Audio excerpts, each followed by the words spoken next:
पीले दांत वाली बहू। रंजना कभी ब्रश नहीं करती थी। उसे कितनी बार उसके माँ बाप ने डांटा, लेकिन उसका कोई असर उस पर होता ही नहीं था, जिस कारण से उसके दांत पीले पीले हो जाते हैं। शादी के बाद अरे बहू, वैसे तो तुझ में कोई कमी नहीं है, पर तेरे दांत इतने पीले कैसे हैं बेटा? कैसे मतलब? कोई सर्जरी थोड़ी ना कराइए।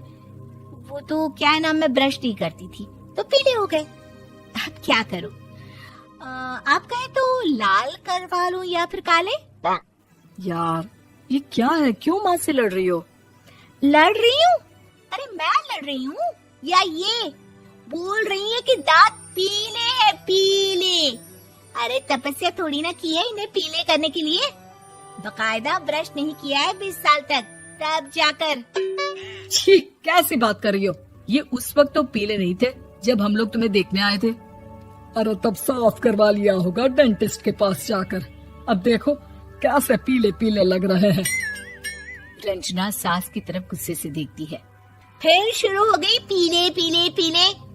अरे पीले तो तब भी थे जब मेरे हाथ का रसगुल्ला उड़ा उड़ा कर खा रही थी और बोल रही थी, लड़की नहीं गुणों का खजाना दे रहे भाई साहब आप। खैर, अब वो लोग करते भी तो क्या करते, पीले दांत वाली बहू पल्ले पड़ी थी तो झेलना तो था ही। एक दिन कीर्तन में रंजना गाना गा रही थी।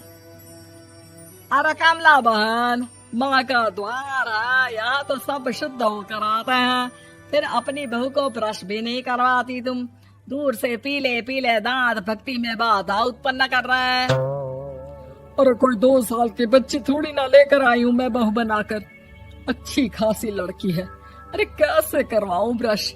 ये तो उसे खुद करना चाहिए ना। अब माँ बाप तो इसके जैसे तैसे निपटा दिए, ये नहीं सोचा कि सास कैसे संभालेगी। सास बहू को लेकर घर आ जाती है, लेकिन सोच लेती है कि अब इसे लेकर कहीं नहीं जाएगी। अगले रोज बहू कहती है, अरे क्या हो गया, मंदिर नहीं जाना क्या? कीर्तन का वक्त हो रहा है। मेरी मधुर वाणी से कान्हा जी जागते हैं और सोते हैं। आप तो जानती है ना उनकी भक्ति में कितना मन लगता है मेरा। वो क्या है ना, तबीयत ठीक नहीं लग रही है मेरी, आराम करूंगी मैं। तबीयत ठीक नहीं लग रही? अभी तो मिथुन के गाने पर नाच रही थी आप, और अब बोल रही है कि तबीयत ठीक नहीं लग रही। अरे भक्ति में मन लगा लो सासू माँ, ऊपर जाना है, क्या मुंह दिखाओगी आप? हाँ? सास को बहू की बात पर गुस्सा आ जाता है। मैं क्या मुंह दिखाऊंगी, इसकी चिंता तो ना कर, समझी? अपने मुंह की चिंता कर, जो ये पीले पीले दांत लेकर हर जगह पहुंच जाती है। पता है लोग कितना मजाक बनाते हैं। ना जी ना, मैं नहीं जाना कहीं तेरे साथ।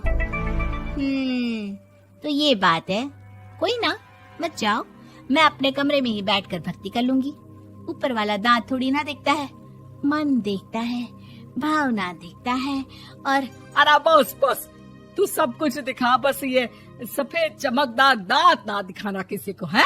जा यहाँ से। बहू को सास की बात का कोई फर्क नहीं पड़ता, वो तो जैसी थी वैसी ही रह जाती है। सुबह नहाकर किचन में खाना बनाना, फिर खाना खाना, कीर्तन भजन करना और सो जाना। एक दिन, माँ जी मैं सहेली के घर जा रही हूँ, शाम को लेट आऊंगी। हाँ हाँ तो जाना, मैंने कौन सा तेरी आरती करनी है घर पर बैठकर। रंजना सहेली के घर जाती है, जहाँ वो पार्टी में जाने की तैयारी कर रही होती है। अरे शिखा, कहाँ जाने की तैयारी कर रही है? मैं गलत वक्त पर आ गई क्या? अरे नहीं यार, उल्टा सही वक्त पर आई है। मैंने ये साड़ी और ज्वेलरी निकाली है यार, शाम को इनके ऑफिस की एक पार्टी में जाना है। बताना कैसा लग रहा है ये सब? नहीं यार, इस ड्रेस के साथ तो वो वाली ज्वेलरी अच्छी लगेगी। हाँ हाँ सही बोल रही है, मैंने ध्यान ही नहीं दिया। वैसे तो हमेशा से मस्त फैशन सेंस रखती है। तो बड़ा जाती होगी ना पति के साथ पार्टी में। रंजना कुछ नहीं बोलती, बस सोचती है कि यार काश ये बात सही हो जाती, पर मैं क्यों नहीं जाती पार्टी में? क्या इन लोगों की कोई पार्टी होती नहीं होगी? रंजना घर आती है और रात में पति से सवाल करती है, एक बात बताइए, आप मुझे किसी पार्टी में क्यों नहीं ले जाते? क्या आपकी यहाँ ऑफिस में पार्टी नहीं होती? पति बेचारा क्या कहता कि दांत पीले हैं तुम्हारे इसलिए। अरे कोई पार्टी होती नहीं हम लोगों के ऑफिस में, तो कहाँ से लेकर जाऊं?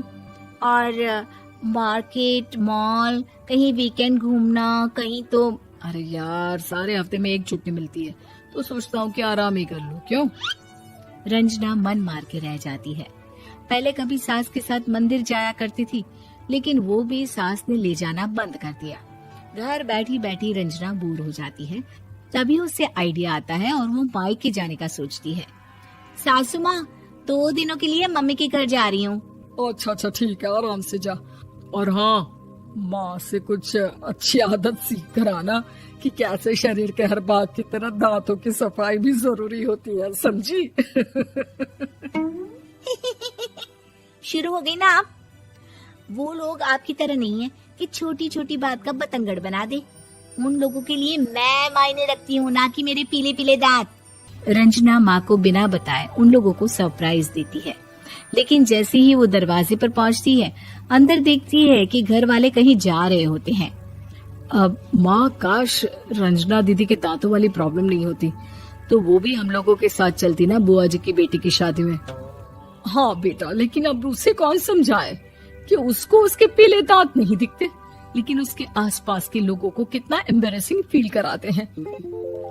मुझे तो कितनी बार उसके स्कूल की टीचर ने शिकायत की कि उसके साथ कोई लड़की बैठना भी नहीं चाहती, और ना ही कॉलेज में कोई उससे बात करना चाहता था।